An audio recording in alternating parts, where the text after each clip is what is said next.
Yesu ashimwe cyane, nongeye kunezererwa kano kanya Uwiteka mpaye ko kongera gusangira namwe ijambo ry'Imana.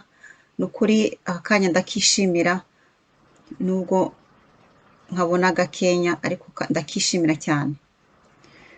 Nizere ko mwese aho muri mumerewe neza, mugubwe neza, kandi Uwiteka aracyabarinze. Ibyo ni ukwishimira Imana cyane. Twese aho turi Uwiteka aracyaturinze, Imana ishimwe cyane. Rero ngiye kongera kubanza gusenga bambe. Mbere yuko nsoma ijambo ry'Imana, niragize mu maboko y'Imana. Data wa twese uri mu ijuru, ndagushimiye kuri kano kanya wongeye kumpa ko kongera gusangira ijambo ry'Imana n'abakunzi b'ijambo ry'Imana. Ndakwinginze Data kugira ngo unshoboze muri byose. Mwuka wera ndakwinginze kugira ngo abe ari umvugiramo, nkubere mikoro, hanyuma mwami gushaka kwawe aba ariko gusohoza. Kibirengeye kizima ndakwinginze kugira ngo umbashishe kuva ntangira kugeza nsoza. Mwami nukuri utwigisha amabanga ari muri ino jambo ryawe, kugira ngo tubashe ijambo ryawe ribashe kugira icyo ritwungura, kandi tubashe kurigenderamo mu buzima bwacu bwa buri munsi, ko ari bwo bushake bwawe Mwami. Ni mu izina rya Yesu Kristo mbisabye, amen. Kandirimba akarimbo gato nkuko mpora mbigenza. Uri mwiza, uri mwiza, uri mwiza, imbabazi zawe ni nziza, n'imigambi yawe ni myiza kuri twe. Wanesheje Satani, umunyaga ubutwari bwose, ukwiriye icyubahiro n'ikuzo.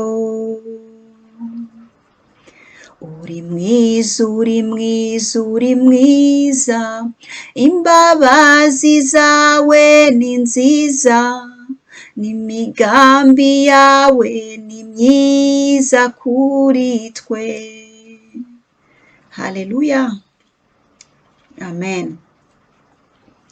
Nukuri umuntu avuze ubwiza bw'Imana ntabwo yaburangiza. Umuntu avuze imbabazi z'Imana kuri twe nta nubwo yazirangiza.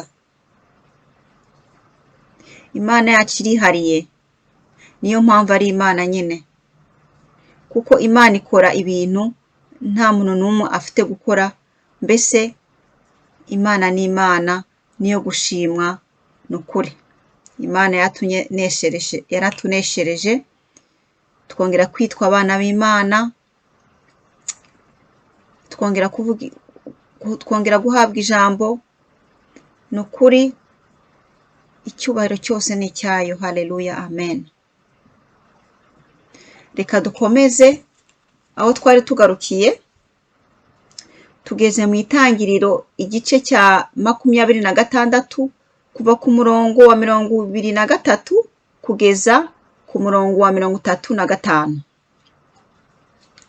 Dusome mu izina rya Yesu Kristo. Avayo arazamuka ajya i Berisheba. Uwiteka amubonekera iryo joro, aramubwira ati, ndi Imana ya so Aburahamu, ntutinye, kuko uri kumwe nanjye, kandi nzaguha umugisha, ngwize urubyaro rwawe, ngiriye umugaragu wanjye Aburahamu. Yubakayo igicaniro, yambaza izina ry'Uwiteka. Abambayo ihema rye, kandi abagaragu ba Isaka bahafukura n'iriba. Maze Abimeleki ava i Gerari ajyana aho ari na Ahuzati inshuti ye, na Fikori umutware w'ingabo ze. Isaka arababaza ati, niki kibazanye aho ndi, kandi munyanga mwaranyirukanye aho muri? Baramusubiza bati, twabonye neza yuko Uwiteka ari kumwe nawe. Turavuga tuti, dushyire indahiro hagati yacu nawe, kandi dusezerane nawe yuko utazatugirira nabi, nk'uko natwe tutakwakuye, ahubwo twakugiriye neza gusa, tugusezeraho amahoro. None uhiriwe ku Uwiteka. Nuko Isaka abatekera ibyo kurya, bararya baranywa. Bazinduka kare bararahiranya.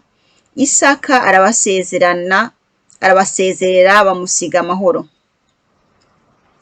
Kuri uwo munsi abagaragu ba Isaka baraza bamubwira iby'iriba bafukuye, bati tubonye amazi, aryita Sheba. Nicyo gituma uwo mudugudu witwa Berisheba na bugingo n'ubu. Esawu amaze imyaka 40 avutse, arongora Yuditi mwene Beri umuheti na Basemati mwene Eloni umuheti, bababaza imitima ya Isaka na Rebeka. Iri ni ijambo ry'Imana. Amen, amen. Ubushize twabonye ukuntu Isaka yari yahungiye mu gihugu cy'umwami Abimeleki, ahayagira umugisha, arakira, ndetse aruta ubukire abo muri icyo gihugu. Maze umwami arabireba, aramusezera ati tuvire muri iki gihugu, kuko bamugira ishyari, babonaga abaruta kure.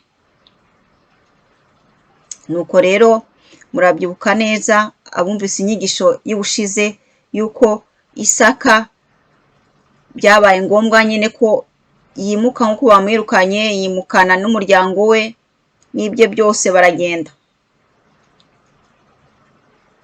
bava muri icyo gihugu cy'umwami Abimeleki.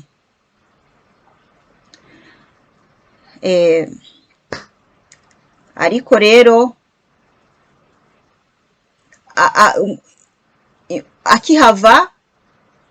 Isaka akihava, Uwiteka yaramubonekeye nk'uko tumaze kubisoma, yongera amwibutsa umugisha we, aravuga ati ntutinye kuko uri kumwe nanjye.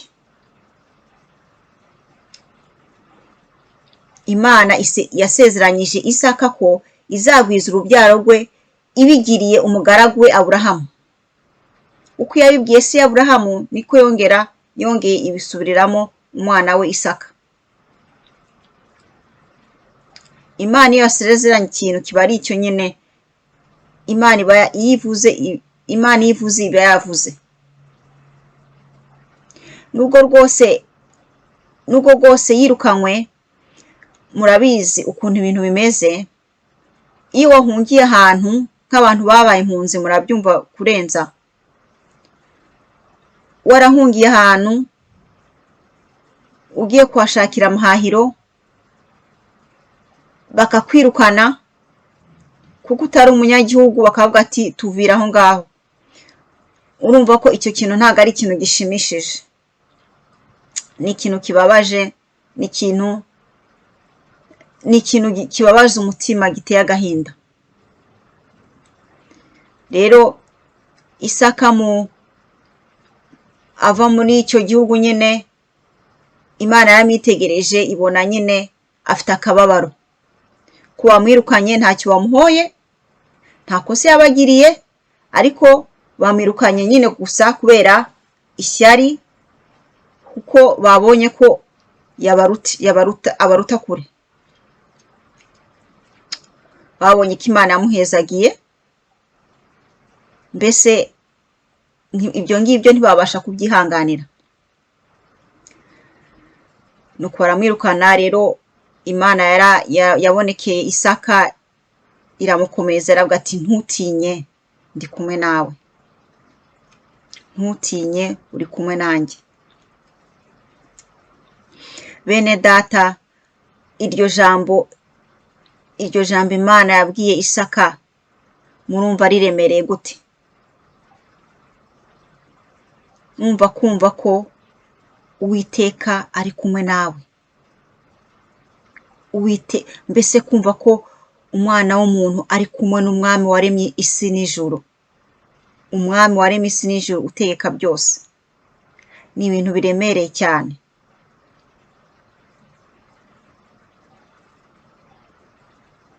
Kabone ibyatubaho byose, kabone abanzi twagira uko bangana, ariko Imana iri kumwe natwe tuba turi abantu b'agaciro kanini. Byose biba biri ubusa. Batwanga bagira gute, ariko Imana iri kumwe nawe, iba iri kumwe nawe.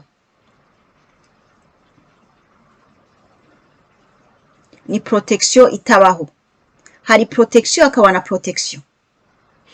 Hari ubwo dushobora kwiringira ibintu bifatika, tukavuga tuti umwana w'umuntu akaba yakize, akavuga ati mfite amafaranga menshi, mfite ubukire, iyi ngiyi ni protection yanjye.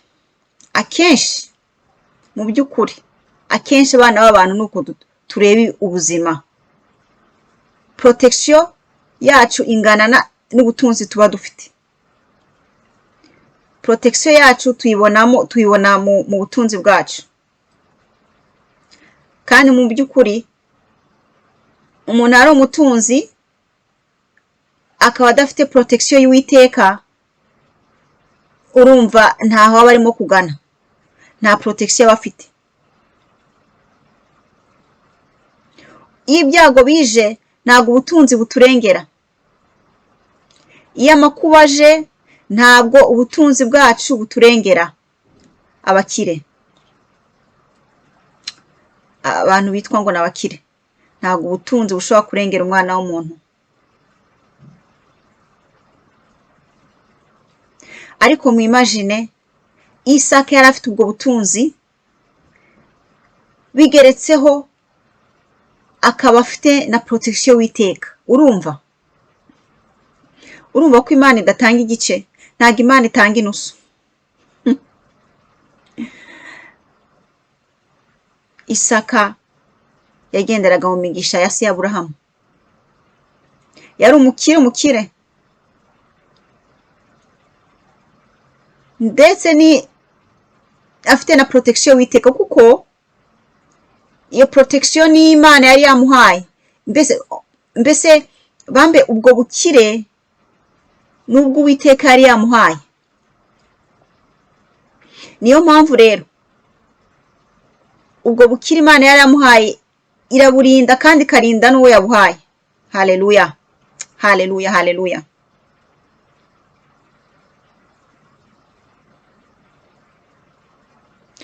Umuntu ashobora kuba atanakize, afite n'utuntu duke tumufasha juste kubaho, ariko akaba afite protection y'Uwiteka. Ibyo nabyo birahagije.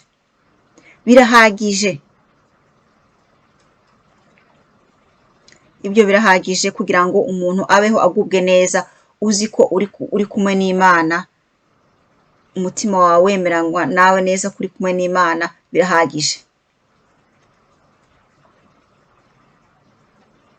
Rero nubwo abantu bakunda ibintu by'ubutunzi, wafuma ahubwira ngo ujye kwiba uw'umutunzi, wibe umuntu akoreshe amariganya agakira tu. Hari ababayeho gutyo, bakoresha amariganya bagakira, bagakoresha uburiganya. Bimaze iki Imana itari kumwe nawe? Bimaze iki? Ntacyo bimaze. Iby'isi ni iby'akanya gato. Iby'isi ubundi byakagombye kuba ari ibintu dukoresha kubw'icyubahiro cy'Imana, tukabikoresha mu buryo Imana yishimiye. Ibyo ngibyo nibyo bifite agaciro kanini mu maso y'Imana. Nuko rero Imana imaze kumukomeza iravuga ati ndi kumwe nawe, uri kumwe nanjye. Icyabaye ni igiki? Icyakurikiyeho nuko umwami Abimeleki yazanye n'abandi babiri byegera bye bibiri bijya gushakisha aho Isaka yahungiye. Baramurondera baramushakisha, maze ababonye nawe akubitwa n'inkuba. Arababwira ati uko mwanyirukanye none muranshakaho iki? Muzanywe n'iki aho ndi?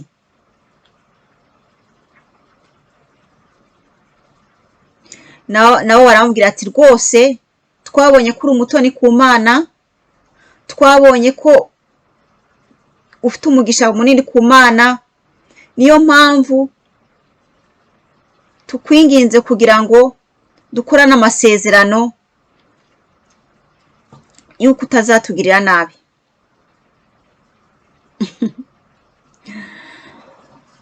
Yesu ashimwe cyane, Yesu ashimwe cyane.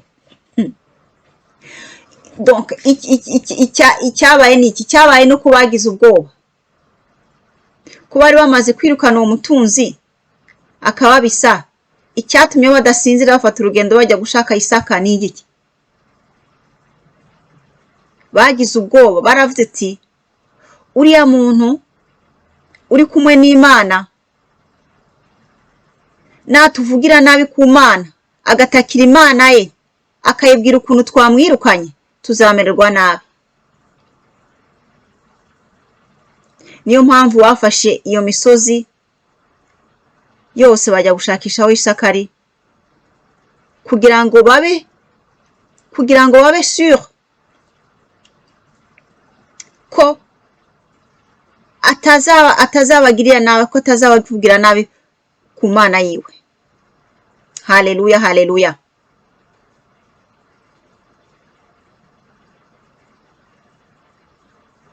Kuba kumwe n'Imana, murumva ukuntu biremereye. Iyo turi kumwe n'Imana abantu barabibona, ntago ari ibintu byihishirwa. Iyo uri kumwe n'Imana abantu barabibona, kandi iyo uri kumwe n'Imana n'abitwa abanzi bawe baragutinya, n'abitwa abakugiriye amashyari baba bagutinya. Baba bazi favor yawe, baba bazi favor yawe, baba bazi ukuntu ukunzwe n'Umwami nyine. Maze baramubwira ati twarakwirukanye ariko nta kibi twigeze tugukorera, ntago twigeze tugira nabi, ahubwo twagusezerera amahoro. Niyo mpamvu natwe ugomba kuduha isezerano ko utazatugira nabi, tugirane igihango.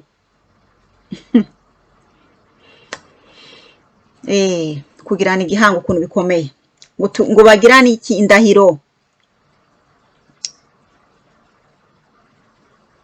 Indahiro ni ikintu gikomeye.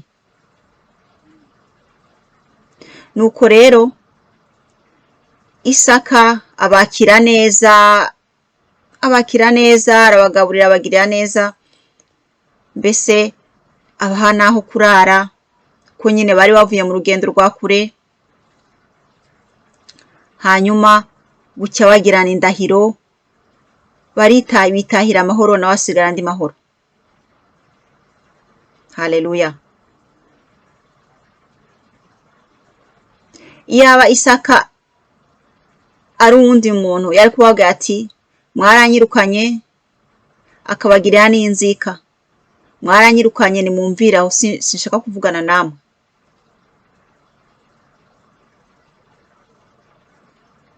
Ariko Isaka ntago ari uko yari ameze. Uwiteka aravuga ngo mukunde iki? Abanzi banyu. Ngo dukunde abanzi bacu.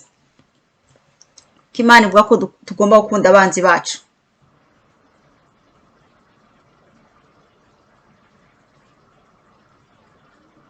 Abanzi bacu tugomba kubakunda, tugomba kubagirira neza, tugomba kubagirira imbabazi. Ubwo nibwo bushake bw'Imana, ko n'Imana ubwayo itugirira imbabazi turi abanyabyaha. itugirira imbabazi, yatugiriye imbabazi, ihora itugirira imbabazi. nayo ishaka niba hari umwanzi twita umwanzi wacu ko tugomba kumugira imbabazi, tukamugirira impuhwe, yaza avuga ati impa amazi yo kunywa ukayamuha.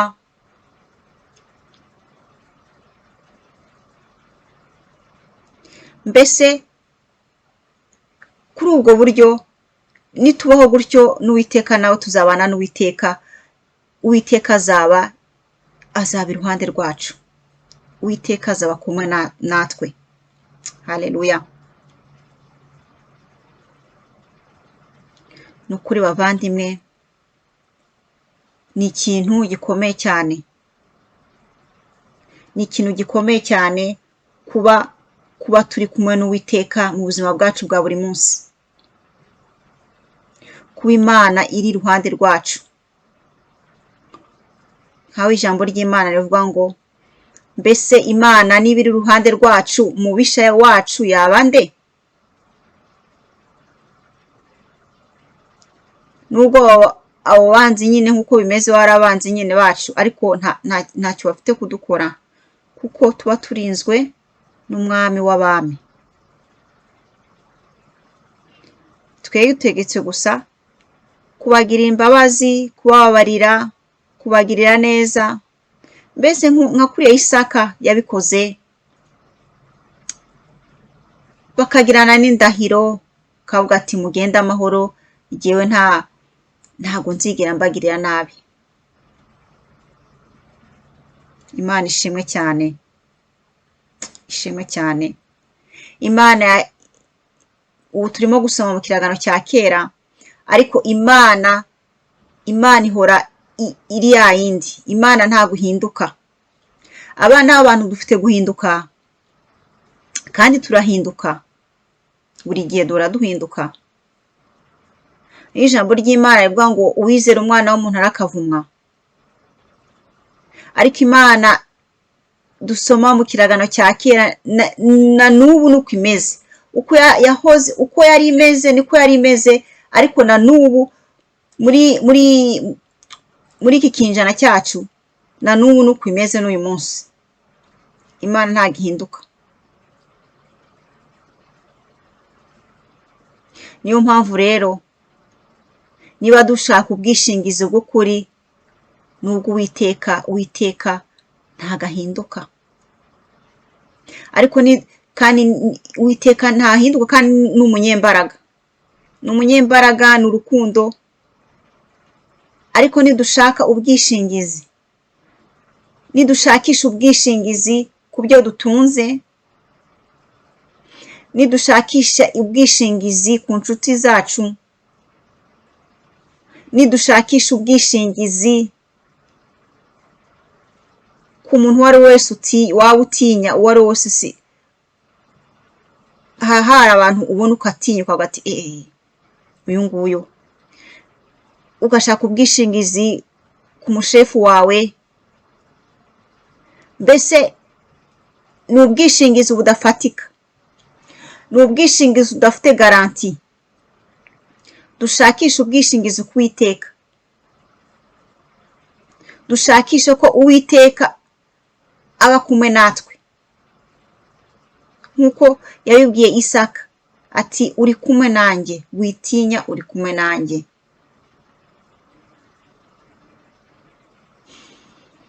Mbega ubuntu, ni ubuntu butagabanyije kabisa. Ese ikintu gituma Imana itaba kumwe natwe ni igiki? Ikintu gituma Imana iba kure yacu ni iki? Ko Imana yaremye umuntu kugira ngo igire ubusabane n'umuntu yiremeye mu gasho kayo. Ikintu gituma twebwe abana b'abantu tuba kure y'Imana ni igiki? Imana itujya kure nta kindi, twese turakizi, ni icyaha. Icyaha cyonyine nicyo gituma Imana itaba kumwe natwe, iba kure yacu.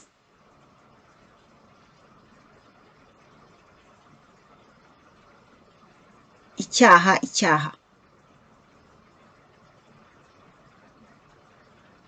n'ikintu cyitwa kugamburuka. Iyo tutagamburukiye Imana, sinzi uko wabyita mu Kinyarwanda. Iyo tutubashye Imana, ngo kugamburukira Imana ngo biri tubitambo byose bibaho. Obeissance. Uzi ko umuntu afite kuvuga ati jyewe kabisa nitondera amategeko y'Imana, jyewe nta muntu ufitiye ideni mu mutima wanje numvana, ariko agasuzuguro, umuntu akaba yuzuye ubwirasi n'agasuzuguro ko kutumvira icyo Imana imubwira. Kuko abantu ubundi kamere y'abantu, twebwe abantu turaruhije. Kamere y'umwana w'umuntu, ubundi umuntu ahindurwa n'umwuka wera. Umwuka wera niwe atuma umuntu aba umuntu. Umwuka wera niwe atuma rya shusho Imana yaturemanye y'ibishusho kabisa. Ariko kamere y'umuntu yiganje umuntu, kamere y'umuntu irimo agasuzuguro, mbese umuntu ntacyo turi cyo, nta mwuka wera dufite.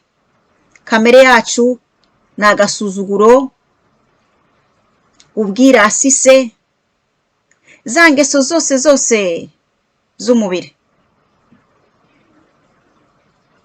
Uwiteka adufashe kabisa, adufashe tugire inyota yo gushaka ko Imana iba kumwe natwe. Kuko niba kumwe natwe byose tuzaba tubifite. Uzi kuba uri kumwe n'umuremyi wa byose.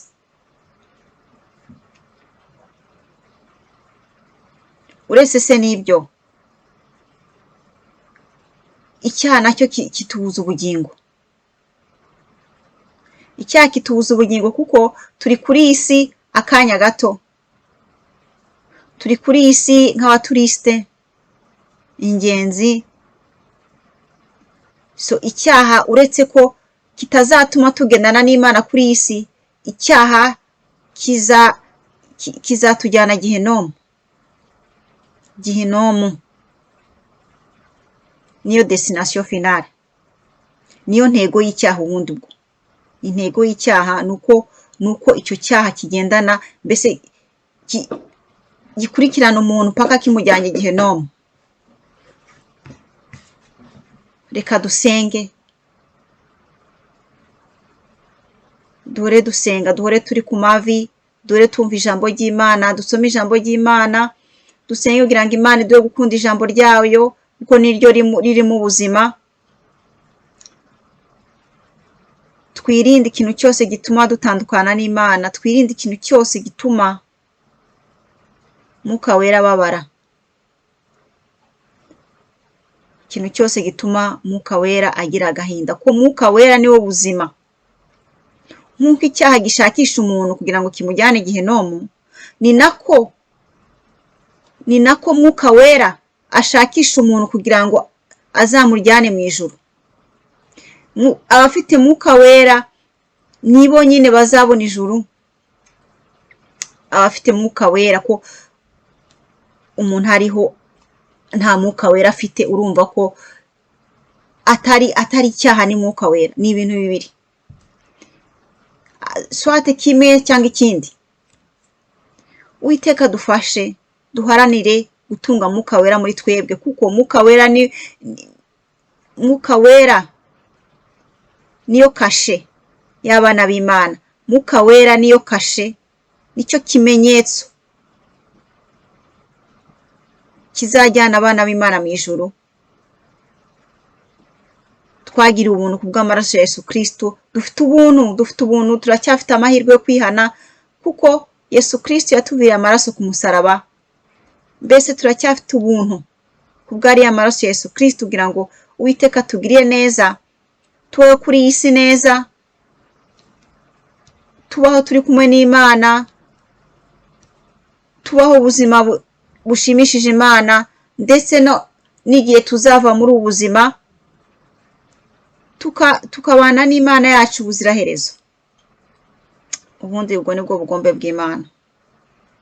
Nyagasani akomeze abaganirize, Mwuka wera akomeze abaganirize kuri ino jambo. kugira ngo duharanire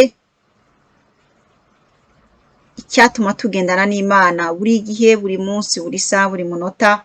Hari byinshi bitugongana nabyo, mbese hari imyuka myinshi y'ubwoko bwose, ariko tugomba guhora turi maso, mbese nk'abasirikare, ukuntu abasirikare bahora bari maso. Iyo umusirikare asinziriye, urumva abanzi be baramunesha. Natwe nk'abakristu, ijambo ryacu, iri jambo ry'Imana umugati, iri jambo niryo rituma duhora turi maso, kugira ngo tutaneshwa n'abanzi bacu. Uwiteka abagirire neza aho muri mwese. Ni ukuri iri jambo Nyagasani aribaganirizemo kugira ngo tubashe kurikoresha ari jyewe ari mwebwe, kugira ngo tubashe kubaho, kuko iri jambo ni umwuka w'Imana, iri jambo ni ubuzima. Nyagasani abagiriye neza, tuzongera ubutaha Imana nibishaka. Shalom, shalom.